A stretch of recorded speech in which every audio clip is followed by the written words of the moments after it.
Hi, folks. Chris Voss here from the ChrisVossShow.com, the ChrisVossShow.com. Hey, we're coming here with another podcast. Thanks to my wonderful audience. We certainly appreciate you guys always tuning in. You guys are a great audience. Be sure to give us a like, subscribe to us on YouTube, hit that bell notification button. Be sure to go to Google Play and iTunes and subscribe there, and make sure that your friends, neighbors, relatives, tell people about the podcast. We're bringing some wonderful, excellent guests like we have on today to the show, and you certainly don't want to miss out. Be sure to also go to patreon.com/Chris Voss and support the show over there as well.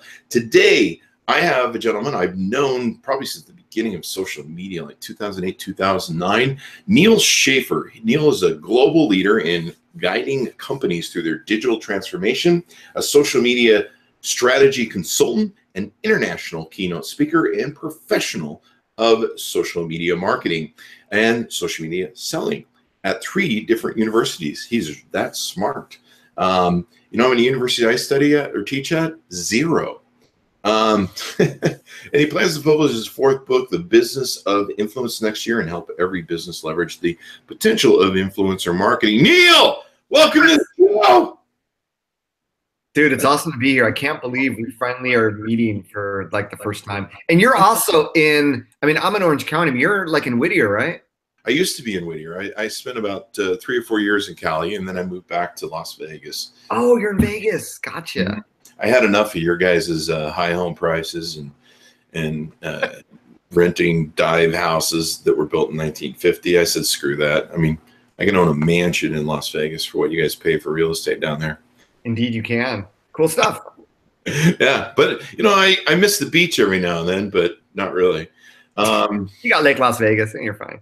The biggest problem with California, and I do love California, and they have such great restaurants, especially the ones that are from different countries and stuff, like Korean restaurants, and you just get the real pure thing. There was a Cuban restaurant that I used to love. But the one thing I missed about California was always the beach. The problem is I went there with my dogs, and there are very few beaches you can go to with your dogs. Yeah. So eventually I just said, fuck California.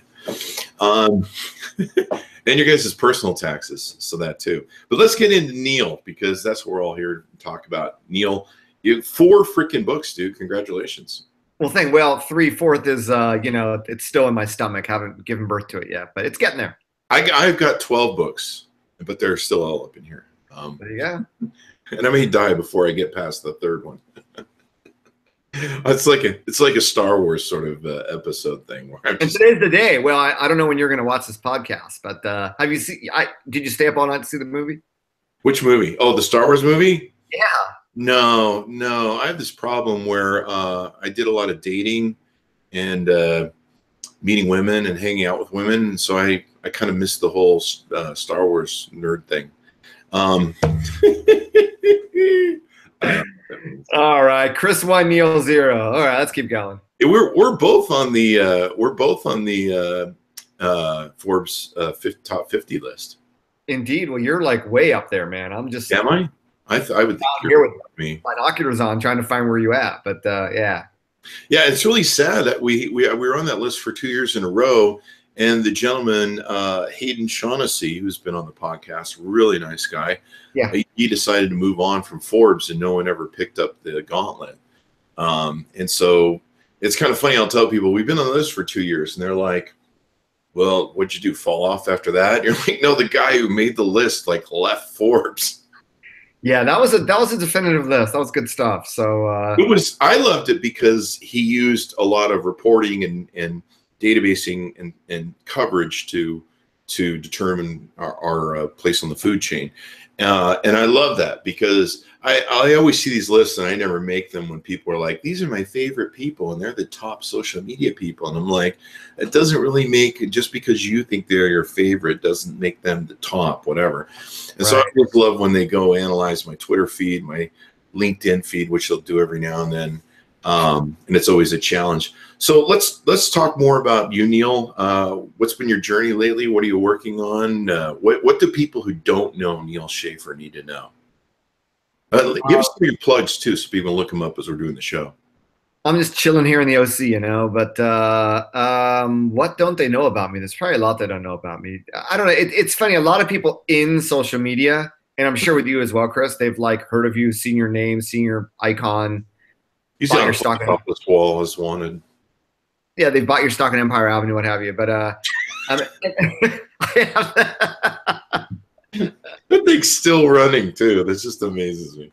It is. So yeah, I'm sort of like someone that's been out there, and a lot of people, and maybe you too, as Chris, is like, so what exactly do you do for a living? So I always have to explain that. But you know, I live and breathe in the world of social media. So you know, speaking, consulting, you know, teaching at a few universities. The book is really interesting because I wrote my first book back in 2009 when it was really hard to do self-publishing because you didn't have a lot of resources. You didn't have this whole ecosystem that exists now. So it's been really interesting seeing since then just this like big boom in self-publishing, and like everyone has a book.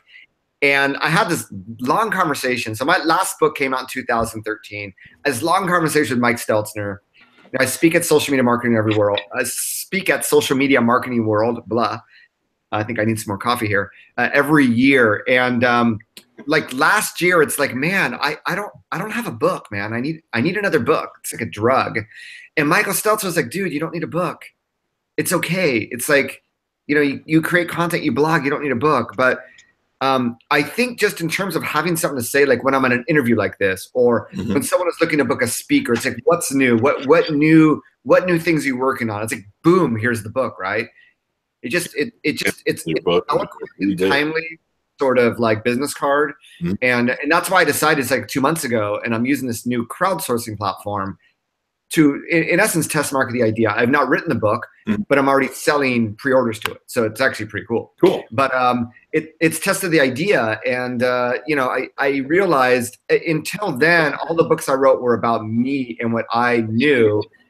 And now it's like everybody and anybody asks me about influencer marketing. So it made sense to, you know, switch gears and say, you know what, this is an area where I have unique insight, but I want to get some more data, more case studies, interview people, do more research, and provide something that the market doesn't have. So this is the first time I'm like looking at the market and saying, this is the book the market needs. And so, yeah, so, you know, the books are not a big revenue generator. I don't know anyone who makes, well, some people make millions off books, but it's the business card, and it's exciting direction for me.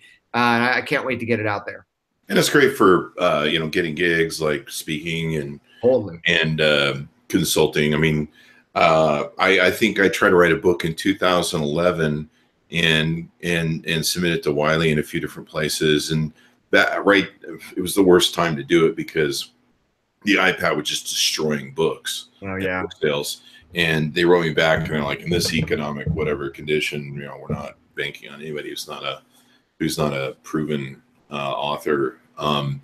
But yeah, it's a lot of people self-publish, and you know, I didn't say this to them, but I was willing to do the book for free as long as they, you know, promoted it, distributed it, because I was really just after the money and consulting fees and speaking fees and stuff.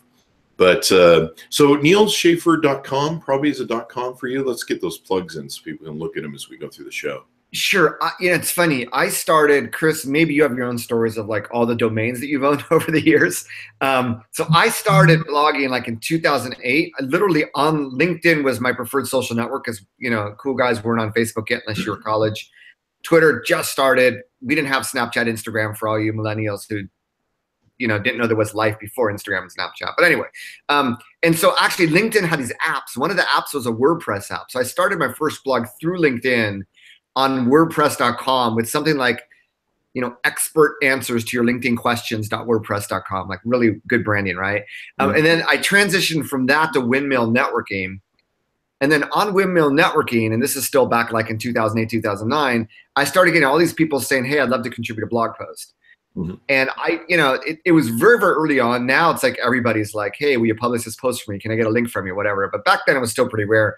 And I got to the point where it's like, you know what?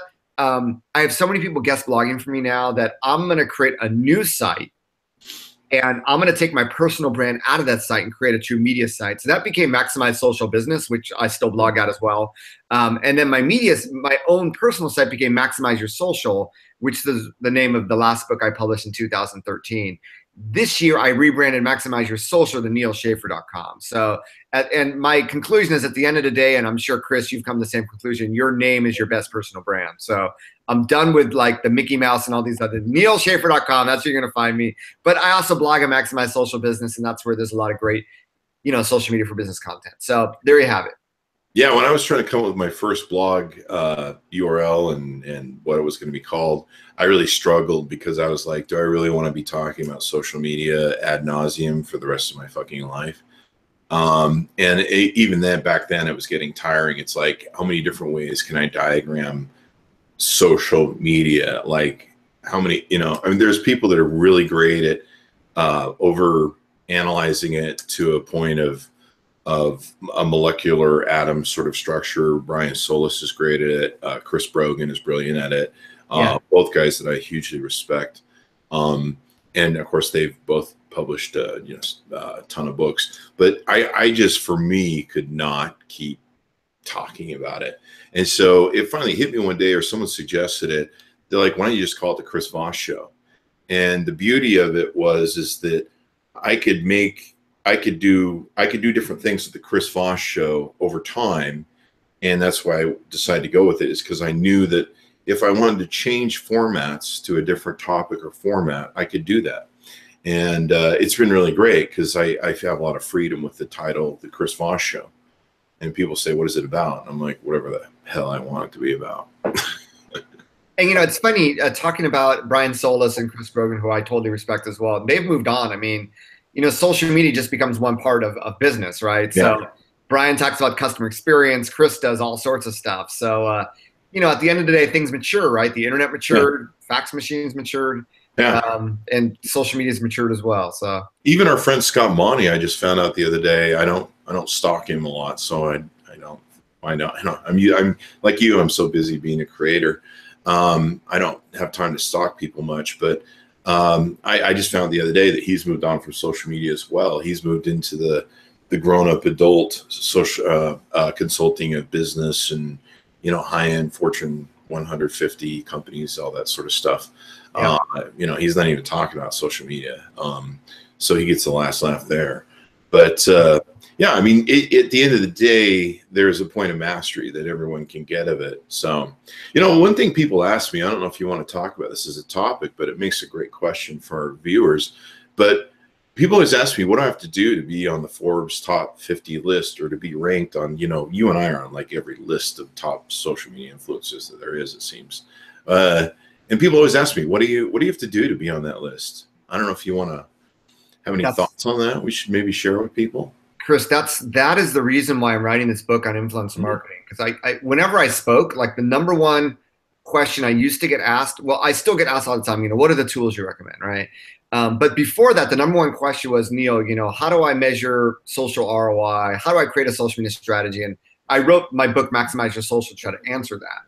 But recently, like I teach Alan Weiss. He's one of the people that started Marketing Props. He actually teaches MBA marketing at USC. So I taught one of his classes for the first time this year. And these are, students, late 20s, early 30s. They're working, they're doing social marketing, what have you. And so I expected I was going to ask the same question when I ended. But when I ended my presentation, everyone was like, Neal, how do I become an influencer? I have a friend that has like 100,000 Instagram followers. They're getting like $500 a post. And it's been constant, actually, small business owners, like everybody. And I realized that that's people want, even if you're just going to get freebies that have no value, but you feel good because someone sent you something in the mail. So that's the new thing, right? And I'm a big believer when I work with businesses that businesses should become influential in their own industries. And for my own agency, I use a type of influencer marketing for my own clients as well. So it just seemed like this topic of influence, but that how to become an influencer, to plug something, that's actually a mastermind. And Chris, you've done masterminds for a while. I've never done one before, right? So that's going to be the subject of my first mastermind, of really building a community and helping people become more influential. Mm-hmm. So how do you get on those lists? And I think that it's a combination of a few things, but you have to be a content creator, right? You can curate content and do really well doing that, but it's really the content creation piece that just gets you found in more places. It gives you something to say that people can listen to and resonate with, and build a sticky relationship that some people call community. So I'm a big believer. You have to be able to create content. You have to have something to say, right? You have to be active in the social channels that you choose to be strategic for you. For some, that's Instagram. For some, it's Snapchat. For some, it's Twitter, what have you. And in order to engage, sometimes you do need to share other people's content. That's where you get into content creation. I'm a big curator of content on Twitter. I know that you share a lot as well. And, you know, I think the other thing you really need is a strategy. Like, you know, what are you trying to achieve? So all these, I tell people, like, as I start this mastermind, if there were companies that were going to hire you and say, we're going to throw money at you to create a post for us, what would those companies be, right? So if I know, Chris, you do a lot of tech stuff, right? So if you want to get like the new generation of Apple Watches for anyone else, if you want to get the first sweet Samsung Smart TV, if like electronics is your thing, then that's what you should be doing, right? If food is your thing and you want to get access to, like, I don't know, you know, secret recipes from Campbell's, I don't know, right? Then that's your thing, right? But people, they say these things, but yet when I look at their Instagram feeds and Facebook feeds, they're still like eclectic. They're not strategic. So it's, you are what you tweet, right? And I think that's the missing ingredient with a lot of people who want to get more influence, is they start talking about things that are irrelevant. So brands look at them saying, I can't use this person. That they're not going to resonate with my audience. So on the other hand, you read these, and it's part of my research for my book, these agencies that build fake profiles on Instagram, right? They do a photo shoot of like a guy wearing good looking clothes. And they position him as like a fashion model. And within a month or two after buying 10,000 followers, brands start to reach out to him, right? We'd like to pay you $100 or $200 to show our clothes. And it's a perfect example. It's strategic. Everything revolves around male fashion, the profile, the photos, and then brands know what they're going to get. So that's really I mean, and Chris, I'm sure you have a lot of advice as well, but that's, you know, you create content, be active in the channel that you choose, and then, you know, be strategic with the content you post. I would mirror exactly what you said, so that saves me the time of saying it. One thing that I always struggle with in either explaining or getting people to conceive or getting people to take action on is, they always say that to me, you know, what do I want to be, you know, I want to be like you. I want to be, you know, get some free products, and I'm not in it for the free products. The free products are kind of a, I don't know, it's kind of fun sometimes. You don't like the swag, the ugly T-shirts that you get all the time and all that stuff? Nobody's like T-shirts. I tell them to F off with that stuff. I approve everything that gets sent to the Chris Voss Show, and if it's cheap and crap, I tell them to take a walk with it. My kids are like, Daddy, you can't wear that T-shirt outside. Yeah, I just like, I don't do cheap anymore. But the what's interesting to me is, they'll, like, I'll have somebody say to me, well, how do I get some free products too sent to me? And I said, we'll build a 500,000 audience of people that think you're an influencer, and people send you stuff. And they always go, oh. And they're like, well, how long does that take? And I'm like, probably a couple of years to build that, and you have to work really hard. And they just go, oh, and they wander off. And I have the same problem with clients too. They're like, Chris, we want to build an audience. We want to build a community. I'm like, great. Okay, let's start building it. And, you know, we're going to accumulate a few thousand every month and a few thousand next month. And we're going to build it. And in a year or two, you're going to have something really nice. And they're like, well, we know this is taking too long. It's like, hey, honey, we can't go like that overnight and you have 1 million followers. I mean, unless you got a lot more, unless you got $1 million, then I can probably give you 1 million followers. But on your budget, or not your budget, but most people's budget that are small and medium business size, but a lot of them just don't get it. They just think that you and I woke up one day and rolled over, burped, and suddenly we're an influencer. People are sending us free shit. I will say, and I agree wholeheartedly, I will say though with my clients is, I say, you know, in any given industry, I think that most businesses still don't do social well. They either don't get it or they're not doing well on it. So, you know, if you spend 3 to 6 months in a targeted way, including paid social, as you said, I do believe that you can really get on the radar in your industry with your audience. Now, it gets harder and harder as businesses get better and better at it, right?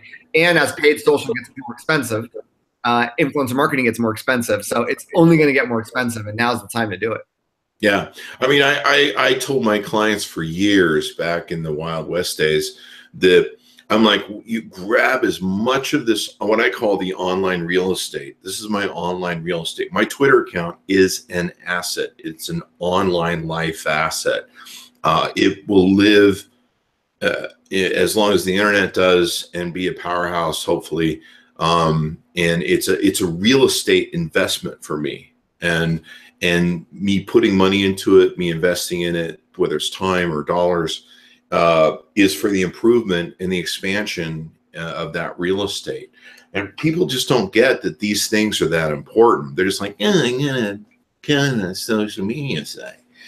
It's not. This is, the whole world is going online. Brick and mortar is largely dying, and if you're not online, you suck. So you need to build your mansions and your skyscrapers of business and stuff on your social media real estate. And they think that this shit just comes down and happens overnight. Yeah. Like you can just you can just get it. And one of my other problems is I'll bring clients on I don't have this problem with all clients, but some of the clients that just don't get it, no matter how much I explain it, they'll come on with me for a month or two. They'll see this huge growth pattern, and they're just like, oh, we can just come back next year and just do that again with Chris. And we don't want to spend the money now, but next year we'll come back to Chris and he can just rock our boat. And it's like, I don't know that I'll still have the same amount of power, tools, or tricks to be able to do it, because between Twitter, Facebook, and YouTube, they keep plugging all my trick things that I have and ways that I can make this easier and cheaper for my clients. Certainly, it's back in the days of where everything was free. That's when people should have grabbed all their stuff and spent the money to build their assets. I said for years Facebook was going to turn on people and make them pay to have access to their Facebook audience. I'm like, they're just looping you in, and then they're going to charge you for it. And everyone's like, oh, no. And then what happened? Facebook did it. Oh my God. I have a new client, and I was doing an audit of their competitors and like trying to calculate sort of people talking about this, engagement ratio on their Facebook. It's like 0.000%, 0.0, like it was all throughout this. And this is like a fashion type industry, right? And we're to the point where all these companies were posting more frequently on Instagram than on Facebook. Yeah. And companies don't post that frequently on Instagram, which shows you just how people are just abandoning Facebook. Well, businesses are abandoning Facebook. Instagram is running really hot, and I'm really excited about Facebook recently, or not in Facebook. I'm really excited about Instagram because they just enabled hashtags following, so I can follow, like I love following Huskies, so being able to follow a hashtag of Huskies is just pure gold in my Instagram feed. And I think that's going to be even better because I use hashtag following and hashtag hijacking on Twitter a lot, especially during big shows. And I can, between the 7 or 8, 10 accounts that I have on Twitter with over 400,000 followers, I can hijack, wreck a freaking hashtag feed. The big ones I can't wreck as much as I want to, but if it's like an event like CES or South by Southwest, I can dominate that thing with our clients' promotions. And now being able to do that over on Instagram. Watch out, world. It's like Chris Voss's evil, sinister thing going on here. And hashtags, that's been one of the big things, because hashtag is one of those great things that you have to do to drive crap on Instagram. It's just like, I used to hate it when I go on Instagram and see like people doing 20 hashtags on a post, because it's so ugly. Thank God they limit it. Otherwise, people would be doing like 100 to 200 on there. But now it's effective because you can search. You could always search by hashtags, but now you can follow the hashtag, and that's pretty awesome and gives you some great opportunities as a marketer like me. So the evil will commence. Yep, I agree 100%. It's gonna be interesting. It's going to be interesting, totally. So, what's some of the future you see for 2018? I always hate that question, so I'll throw it at you. And it's the same shit. I mean, it's just things continue to evolve, right? People are like waiting for like this new movement that's going to happen, or but I mean, obviously, Instagram becomes more important, visual becomes more important, video becomes more important. These are trends that are pretty clear. I see a lot of shift now of budget from paid social to influencer marketing. I see a lot of B2B companies that are really starting to do influencer marketing. I've seen it happen just over the past 12 months. So that's why I'm really big on that as well. So yeah, it's a continuation, but it's understanding that, you know, there's still business to be made on Twitter, and I still love it, but the attention of the consumer, you know, world of social media really is shifting to Instagram, and it's a younger audience in general. And a lot of businesses feel like they need to tap into quote unquote millennials. And I'm a Gen Xer, so I don't really care. But to a lot of consumer brands is important, right? So on the other hand, I look at LinkedIn. I met a guy yesterday. He publishes on LinkedIn 3 times a week, and that's how he gets all his business. He does not publish blog posts. He just publishes status updates. And I've seen status updates on LinkedIn get like 10, 20,000 views. Yeah, it's getting crazy. And you're not going to get that on a Twitter, on an Instagram, on a Facebook. So there's this whole, you know, just when you think Instagram's hot, you always need to, you know, look at this thing holistically, and you need to have your own data. I was just on the topic of LinkedIn. I was having a conversation on Twitter today, and she's like, Neal, should I buy LinkedIn Premium? And I'm like, well, do you send a lot of emails? And she goes, well, I'll just search for someone's email address on the web and then send them an email. And I'm like, well, then you have the cold email versus warm LinkedIn email discussion. And she's like, actually, the cold emails have done better than the LinkedIn emails. I'm like, awesome, keep doing it, right? But it's actually getting the data and experimenting, and then going, okay, I know this is the right direction. I mean, that's the truth in all of this, because you know, that Facebook engagement ratio, which is at 0.00, I mean, just 2 years ago, it was like 2 or 3%, which is pretty average for, like, you know, email marketing, you know, click-throughs, what have you. So you just got to keep monitoring, because you know what? And once everyone starts flooding Instagram, it's going to become pay to play as well someday, right? May not be tomorrow, but you always got to have data. You always got to be testing these things. But you definitely need to become more and more visual as we go by. And that was, you know, we've been saying that for years, but I think obviously on Instagram, you need to be visual to engage. And, you know, with Facebook algorithm, even with LinkedIn algorithm, you know, video is just getting more and more important and getting more and more attention. We're sort of going back to the old days of TV, right? Where it was video and advertising, right? It's pay to play social media and video. So to us Gen Xers, it's like, yeah, it's a no brainer. We're going to get, that's like the established medium, because we're human and we're visual animals, and we're slowly getting back into that world. LinkedIn is getting, and that I think I remember you were really big as a LinkedIn influencer and social media advisor consultant for LinkedIn. My first books were on LinkedIn, yeah. Yeah, and I love LinkedIn. Anytime I meet someone who's like, LinkedIn sucks, I don't get it, I'm just like, I'll keep the money. I agree. You know, I built from zero. I built a large group on LinkedIn of 126,000 people. It is. And it grows like about 2,000 or 3,000 a month. It's pretty crazy. Sweet. And more and more, I'm trying to get it to be more engaged in there and manage it. But it's been a huge thing that I just can't even imagine not having. And then LinkedIn's making a few inroads where I'm still waiting for the video thing to kick in for my apps. Recently I had the video kick in for the web on LinkedIn, and then there was some sort of error where it won't work. And I guess it's a known issue that company-wide they're trying to fix software. But I think video is going to be really huge and getting LinkedIn exploded to the next level as well.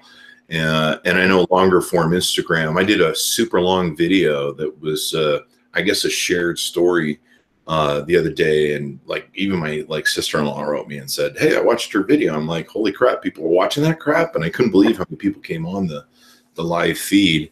And yeah, I know on Twitter, it came to a point up until recently when Twitter stopped auto DMs, but like everybody in the world was sending me their Instagram link in the auto respond when you'd follow people. And I'm just like, wow, I mean, people really like Instagram. Yep. Indeed. So, I mean, I think Instagram's gonna be the huge place to be in 2018, the future. And then I would like to think that LinkedIn is going to be huge, but Microsoft seems, you know, it's Microsoft. And, you know, B2B is not sexy, so it's always going to be there, always going to be growing. It's not going to like double and triple like an Instagram might, but it's still a force to be reckoned. So, and I think that Instagram has some really, YouTube is really stumbling and making a lot of missteps. and they're burning a lot of creators, and those creators are looking for some place to go right now. And yeah, which is why Facebook created that whole creators, you know, they took the mention app, created that, trying to bring that up as well too. That's just a combobulation. You know, YouTubers are going to go places to look for money, and with so many of them now making money off of Patreon, and you know, they're learning to go get their own food, where with sponsors and promotions and ads, they're just basically going direct to market, going around YouTube's ad system. I see more and more people doing full-on ads on YouTube for sponsors rather than getting at YouTube run ads. But YouTube's advantage is poor. Their CEO needs to resign. They're just wrecking YouTube and destroying it, and people are going to leave, and they're going to leave with their content creators, and those are the things that built YouTube. I mean, YouTube maybe will keep Vimeo, and you know, they'll have their old database, but I think people are going to go to creators. That's why probably Instagram is becoming really successful. There's some good creators on there. Snapchat was kind of there for a while, but yeah, Instagram ate their lunch. Yeah. And I don't see Instagram doing well in the future either. I see them as a declining asset like Meerkat or Periscope. We shall see. We shall see. All right, my friend. I hate to cut conversation short. No, it's problem. But hey, I am actually going to be at Consumer Electronics Show next month. And since you're in Vegas, look up. Let's at least have lunch, a burger, a beer. Yeah, I mean, you put together like a networking thing, or I'm sure you're working with brands and stuff. But is there like one big party that everyone goes to? Yeah, there's always these parties. I don't know if you're in my LinkedIn group or not my LinkedIn group. I have a Facebook group for the CES show of all the people. There's like 200 people in it. So awesome. We should get you in it if you're not in it, and we're all in there powwowing nuts. I don't do parties as much anymore because I like to come home every night and just decompress, get all out of my system, and so I skip a lot of the parties now. Although I will go hang out with, you know, my troublemaking friends, me, Scoble, and Jesse Stay, and Andy Grignon, and a few other people. We always hold court somewhere. See us. But anyway, I'll let you run. Look forward to seeing you there. After I get this call, I'll add you to that group. And yeah, please go. I'm doing a Facebook search and can't find it. So it's such a search. All right. So it's CES Show 2018. It's the name of it. I'll add you. Anybody else is going to the CES Show, just send a request to that thing. So anyway, everyone check out nealschaffer.com, I believe, right? That's it. All right, and see my good friend Neal. I've known him for years and years and years, and we'll have to have him on the show some more to talk about some stuff, launch books, et cetera, et cetera. That'd be fun. Anyway, guys, thanks for joining us, the Chris Voss Show. Be sure to give us a like, subscribe to us on YouTube, hit that bell notification button, please. Please do it. Go to iTunes and Google Play for subscribing. We certainly appreciate you guys tuning in. You guys are a wonderful audience as always, and thanks to Neal for coming by. Thanks, everyone. Ciao. See you, bud.